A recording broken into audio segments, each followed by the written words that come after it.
بھائیوں نے یہ دیکھا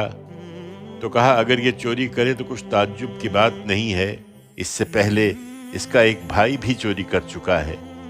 یہ سراسر تہمت تھی، مگر یوسف نے اس کو اپنے دل ہی میں رکھا،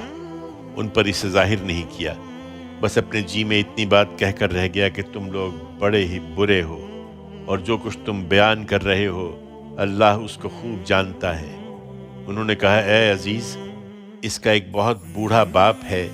سو اس کی جگہ آپ ہم میں سے کسی کو رکھ لیجئے، ہم دیکھ رہے ہیں کہ آپ بڑے نیک نفس انسان ہیں۔ یوسف نے کہا خدا کی پناہ کہ جس کے پاس ہم نے اپنی چیز پائی ہے ہم اس کے سوا کسی اور کو پکڑیں، اس صورت میں تو ہم بڑے ہی ظالم ٹھہریں گے۔ اس کا یہ جواب سن کر جب وہ اس سے مایوس ہو گئے تو آپس میں مشورے کی غرض سے الگ بیٹھ گئے۔ ان کے بڑے نے کہا کیا تم جانتے نہیں ہو کہ تمہارے باپ نے خدا کے نام پر تم سے پکا قول و قرار لیا ہے، اور اس سے پہلے یوسف کے معاملے میں جو تقصیر تم سے ہو چکی ہے اسے بھی جانتے ہو،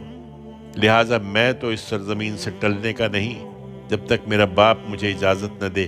یا اللہ میرے لیے کوئی فیصلہ فرما دے، اور وہ سب سے بہتر فیصلہ کرنے والا ہے۔ تم اپنے باپ کے پاس جاؤ اور ان سے کہو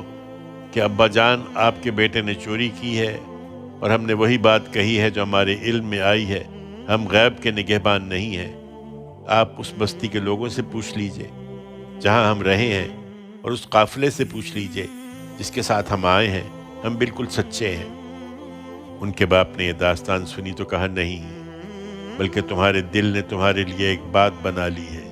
اس لیے صبر جمیل ہی بہتر ہے۔ امید ہے کہ اللہ ان سب کو میرے پاس لے آئے گا، یقیناً وہی علیم و حکیم ہے۔